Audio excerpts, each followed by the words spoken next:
Paz do Senhor Jesus, estamos iniciando mais um Instantes Finais e desde já eu quero agradecer por sua audiência.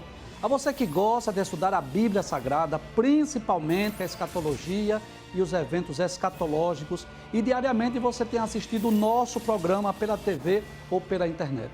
Obrigado a você que tem feito da sua sala, da sua casa, uma verdadeira sala de aula, já está aguardando o início do programa com a sua Bíblia, com a sua caneta, com o seu caderno de anotações. Que Deus te abençoe, que as bênçãos de Deus continuem sendo derramadas sobre você e a sua família. Eu gostaria de lembrar mais uma vez que você pode acompanhar a nossa programação através das nossas redes sociais, pelo YouTube, pelo Facebook, pelo Instagram, nos seguintes endereços: Rede Brasil Oficial e também IEADPE Oficial, bem como no site www.iadpeplay.org.br. Por gentileza, divulgue a nossa programação para seus familiares, para seus amigos, poste nas suas redes sociais para que outras pessoas sejam edificadas, sejam abençoadas, sejam alcançadas através da programação da Rede Brasil. Se você deseja entrar em contato conosco, enviar sua mensagem ou sua pergunta, anote aí o WhatsApp do programa que está aparecendo na sua tela, é o 99491-2293, mas por favor, não envie vídeos, não envie fotos, não envie imagens, apenas mensagem de texto. E você não precisa fazer isso agora. Assista o programa e depois do programa você envia, porque com certeza a sua pergunta não será respondida hoje.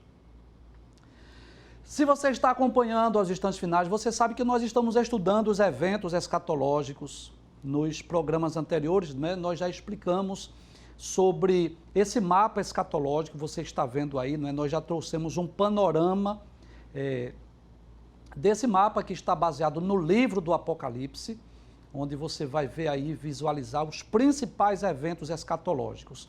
Silas, por gentileza, deixa lá mais um pouco, por favor, a tela aberta, porque algumas pessoas gostam de fotografar. Muito bem, você pode até fotografar. Eu gostaria de lembrar que não estão aí todos os eventos escatológicos, estão os principais. Por exemplo, eu poderia explicar que não está aí, por exemplo, a Batalha do Armagedon, muito clara, apenas está mostrando ali no final da grande tribulação. Enfim, não está mostrando a ressurreição dos justos do milênio. Não estão necessariamente todos os eventos escatológicos, mas estão aí os principais. Pode voltar para mim.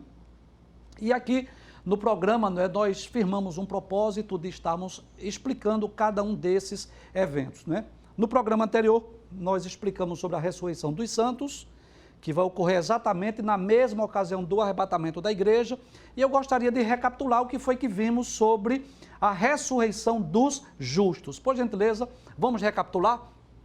Bem, nós dissemos o que significa a ressurreição, né? Que é tornar a vida, significa levantar, voltar à vida. Nós explicamos aqui que assim como a morte física é a separação da alma e espírito do corpo, nós dissemos que a ressurreição é o retorno, é a volta da alma e espírito ao corpo, quando a substância imaterial volta, né, ao corpo e une-se mais uma vez com a substância física. Nós demos até a ilustração da ressurreição de Cristo, né? A alma e o espírito de Jesus voltou àquele corpo, isso é o que nós chamamos de ressurreição. Dissemos também que todos os mortos hão de ressuscitar, justos e injustos, só que em duas ocasiões distintas, né?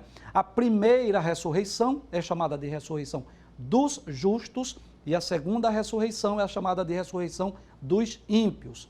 Nós, no programa ontem, explicamos apenas sobre a ressurreição dos justos. A ressurreição dos ímpios, dos pecadores, vamos explicar mais adiante quando estivermos explicando sobre o juízo final, o juízo do trono branco. Dissemos também que existem dois tipos de ressurreição. Existe aquela ressurreição temporária, que nós dissemos aqui que é uma espécie de restauração à vida.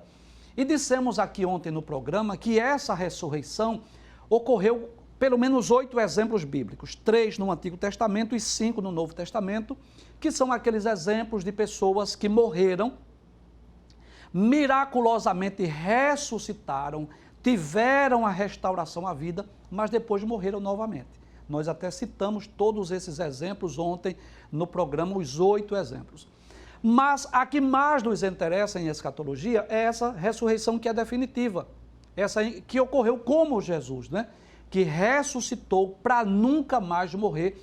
Essa é a ressurreição definitiva ou escatológica que nos interessa mais dentro dessa sequência dos eventos escatológicos. Finalmente, nós vimos ontem que a ressurreição dos justos ocorre em 3 fases. Né?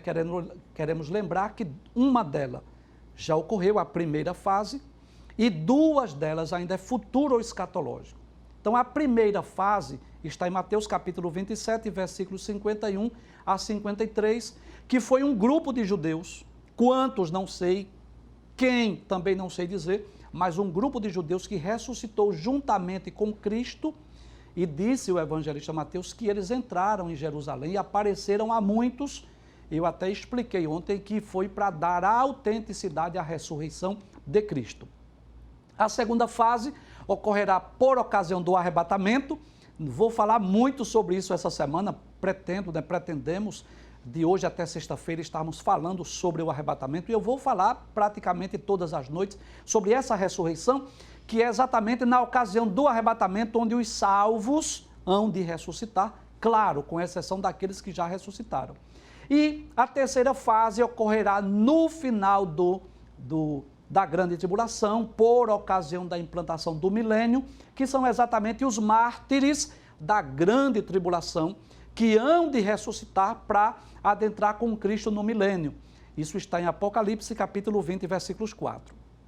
Eu quero explicar ainda, que existem ainda 2 ressurreições, que o pastor Ciro Sanches Ibode chama de 4ª e 5ª fase, que são a ressurreição das 2 testemunhas e a ressurreição dos justos no final do milênio, aqueles que morrerem durante o milênio. Mas as principais são essas, e nós não confundimos as 5, não colocamos as 5 para não confundir, mas eu faço questão de explicar para que você não pense que nós estamos tendo aqui uma incoerência teológica. Estas são as principais fases da primeira ressurreição, que é a ressurreição dos justos. Hoje, a partir de hoje, melhor dizendo, nós vamos estudar sobre o arrebatamento da igreja, que sem dúvida é a maior esperança da igreja. E antes de nós falarmos sobre esse assunto, eu gostaria de deixar bem claro, que a maior esperança da igreja é exatamente o arrebatamento, a vinda de Jesus para vir buscar a sua igreja. Esse evento que nós não podemos dizer o dia, não sabemos a hora, mas sabemos que ele vai acontecer, porque existem 4 grupos principais de profecias acerca de Cristo. 4 grupos de profecias. As profecias acerca da pessoa de Cristo estão divididas em 4 grupos principais. O primeiro grupo é a ressurreição, são as profecias que dizem respeito ao nascimento de Jesus, à vinda de Jesus a este mundo. E todas essas profecias já se cumpriram. O segundo grupo de profecia são as profecias que dizem respeito à morte de Jesus. Todas elas se cumpriram. O terceiro grupo de profecias acerca de Cristo é aquelas que dizem respeito à ressurreição de Cristo. Todas elas se cumpriram. Só falta se cumprir esse 4º grupo de profecias acerca de Cristo, que é exatamente o arrebatamento. Se os 3 grupos de profecias já se cumpriram, nós não temos dúvida que esse evento irá ocorrer. E nós podemos dizer, sem medo de errar, que essa é a maior esperança da igreja, a maior esperança do salvo, porque a nossa esperança, como diz o hino 300 da harpa cristã, a nossa esperança é a sua vinda. Nós temos uma dupla cidadania, mas a nossa cidadania maior, mais importante e principal é a nossa cidadania celestial, e Cristo em breve virá nos buscar para nos levar para junto de si. E eu quero lhe convidar para você abrir a sua Bíblia, ou você pode acompanhar na sua tela esse texto bem conhecido, mas eu faço questão de iniciar o programa lendo esta promessa feita pelo próprio Senhor Jesus. João capítulo 14, versículos de 1 a 3, eu quero que você acompanhe comigo a leitura desse texto. Diz assim a palavra de Deus: Não se turbe o vosso coração, credes em Deus, crede também em mim. Na casa de meu pai há muitas moradas. Se não fosse assim, eu vos teria dito, pois vou preparar-vos lugar. E se eu for e vos preparar lugar, virei outra vez e vos levarei para mim mesmo, para que onde eu estiver, estejais vós também. Muito bem, hoje a nossa aula de introdução a esse evento escatológico, chamada de arrebatamento da igreja, será uma aula mais devocional do que teológica. Sentimos a direção do Espírito Santo de Deus, depois de falarmos sobre morte, sobre o estado intermediário, sentimos a direção de Deus e trazemos hoje uma aula mais devocional. O conteúdo teológico dessa aula nós vamos deixar para os próximos programas, quarta, quinta e sexta, onde nós vamos explicar com mais detalhes como será o arrebatamento da igreja e vamos explicar sobre as 3 escolas de interpretação, que é a escola pré-tribulacionista, mid-tribulacionista e pós-tribulacionista. Hoje nós vamos nos deter mais a esse texto aqui de João capítulo 14, versículos 1 a 3, que são palavras de Jesus. Este foi um dos últimos discursos proferidos por Jesus. Jesus estava prestes a ser morto e voltar ao céu, o seu lugar de origem. E Jesus sabia muito bem que dentro de poucos dias, os seus discípulos o veriam crucificado, ensanguentado, com uma coroa de espinhos na cabeça, pés e mãos cravados naquela cruz. Jesus sabia que muitas dúvidas, muitos questionamentos, um pavor, uma agonia, iria tomar conta do coração dos discípulos. Depois de os discípulos, principalmente os 12 que Jesus chamou de apóstolos, depois de eles passarem aproximadamente 3 anos e meio vendo Jesus, ouvindo os seus sermões, ouvindo os seus ensinos, as suas parábolas, vendo os milagres extraordinários. Eles presenciaram, pelo menos em 2 ocasiões, Jesus multiplicar pães e peixes. Eles presenciaram Jesus acalmar o vento e a tempestade. Eles presenciaram Jesus andando por cima das águas. Eles viram Jesus ressuscitando mortos, curando enfermos, dando vista a cegos, fazendo paralíticos andar. E eles estavam, eu diria, fascinados com aquele ministério terreno tão glorioso. Mas Jesus sabia muito bem que estava chegando o momento de Jesus cumprir a sua principal tarefa, a sua principal missão, que era ir à cruz do Calvário. Eu costumo dizer que essa não foi a única missão de Jesus, mas eu posso dizer, sem medo de errar, que essa foi a mais importante. Jesus veio a esse mundo com vários objetivos, com vários propósitos, mas o mais importante foi dar a sua vida por nós na cruz do Calvário. E estava chegando aquele momento em que Jesus seria preso, em que Jesus seria julgado pelo Sinédrio, em que Jesus seria julgado por Pilatos, Herodes e depois por Pilatos novamente. E Jesus sabia que a cruz estava bem próximo, estava chegando o dia de dar a sua vida por nós. E Jesus, prevendo o pavor, a agonia que sobreviria ao coração dos discípulos, ele profere esse sermão. E se você ler o capítulo 14 de João, é claro que esse discurso, esse sermão, ele se prolonga para o capítulo 15, capítulo 16, no capítulo 17 Jesus faz a oração sacerdotal, mas eu quero me deter a este capítulo 14.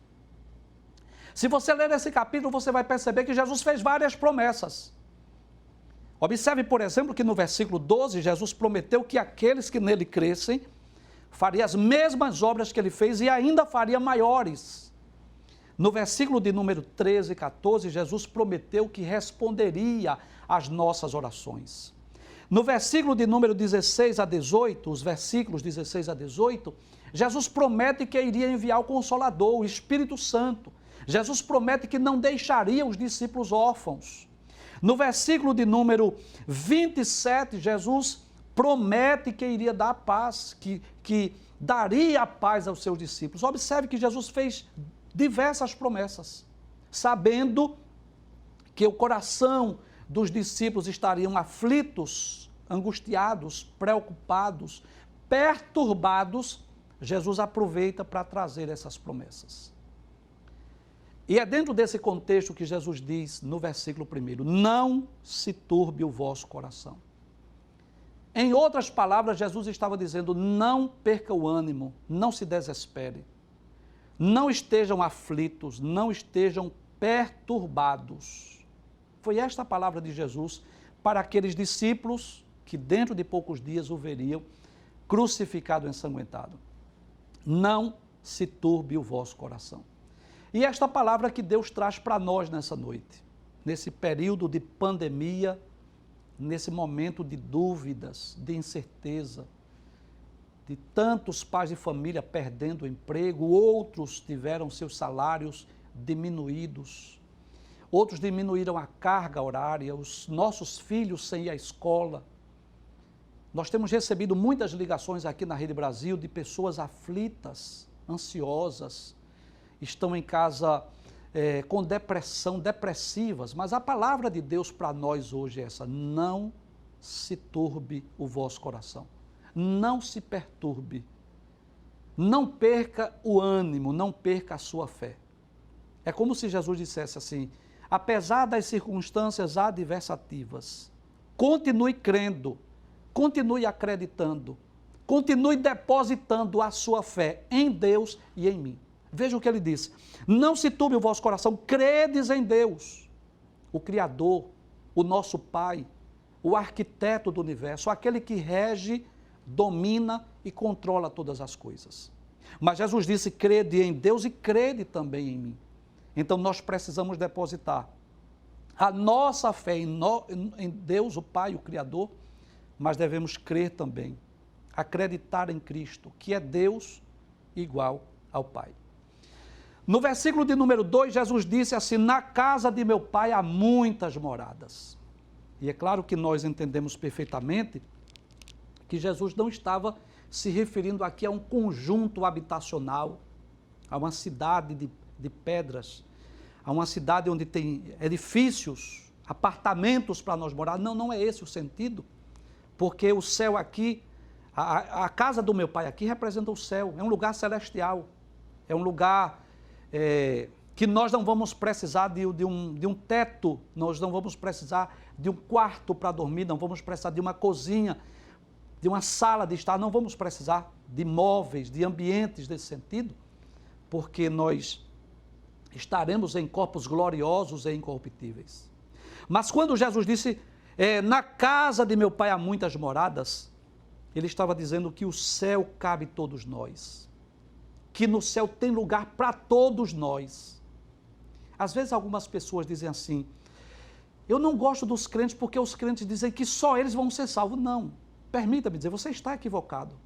A prova é tanta que nós pregamos o Evangelho, que nós anunciamos as boas novas de salvação. Foi Jesus quem disse: na casa de meu Pai há muitas moradas, há lugar para todos, há lugar para cada um de nós. Você que me ouve nessa noite, independente do seu credo, da sua religião, eu quero dizer que no céu também tem lugar para você. Agora, claro, existem os requisitos para que você possa ter direito a esta mansão, a este lugar no céu, a este lugar na casa do Pai. E ele disse: na casa de meu Pai há muitas moradas. Se não fosse assim, eu vos teria dito.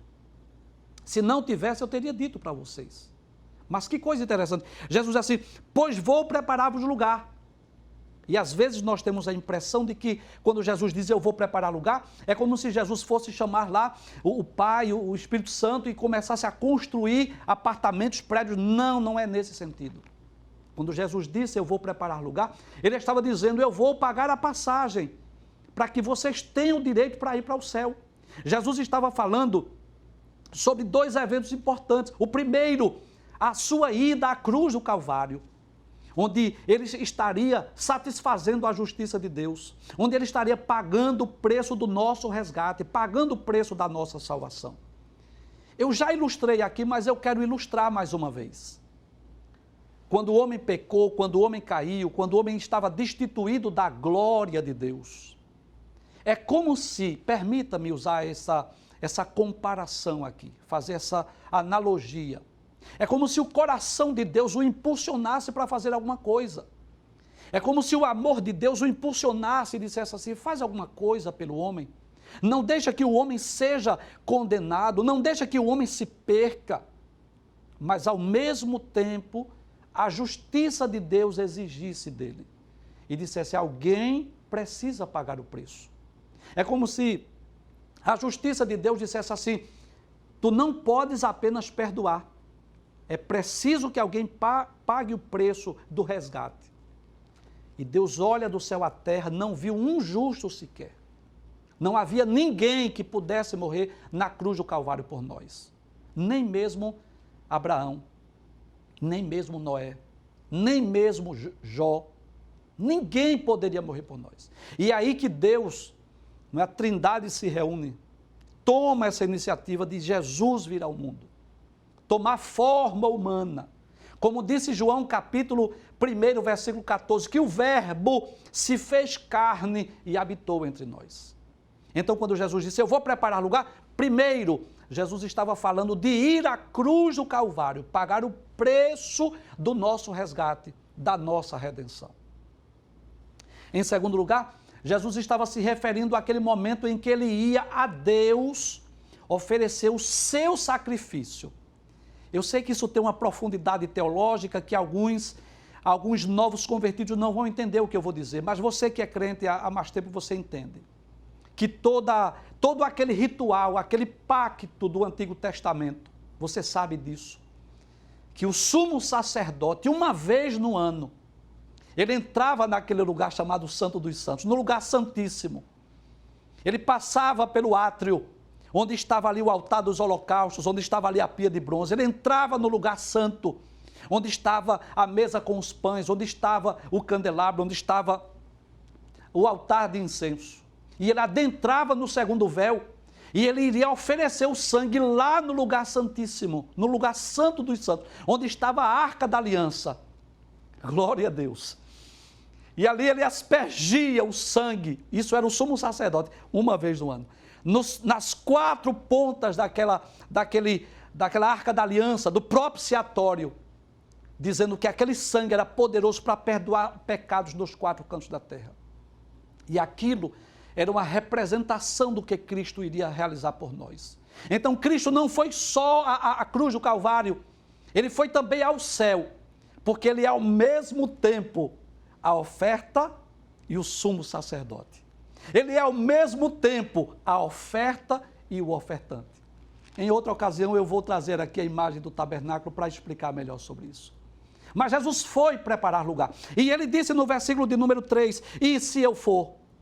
Numa outra versão, na versão Almeida Revista Atualizada, diz: e quando eu for? Ele disse: quando eu for, eu virei outra vez e vos levarei para mim mesmo, para que onde eu estiver, estejais vós também. Então Jesus fez essa promessa. E há duas coisas que eu lamento muito. Diante dessa gloriosa promessa, diante dessa maior esperança do salvo, a maior promessa feita por Jesus, que é exatamente vir nos buscar. Ele diz: quando eu for e vos preparar lugar, eu virei outra vez. Isso é literal. Aqui não é nada simbólico, não é nada figurado, é literal. Ele diz: eu virei outra vez e vos levarei para mim mesmo, para que onde eu estiver, estejais vós também. Então Jesus fez essa promessa gloriosa. E tem duas coisas que eu lamento. Primeiro, é que há muitas religiões que não creem nisso, que não acreditam nessa promessa. Promessa feita pelo próprio Jesus. A segunda coisa que eu mais lamento, eu diria que eu lamento ainda mais do que a primeira, é que há muitas igrejas que se dizem evangélicas que não falam nesse assunto. Quantas igrejas que só falam em bênção, em prosperidade, em riqueza.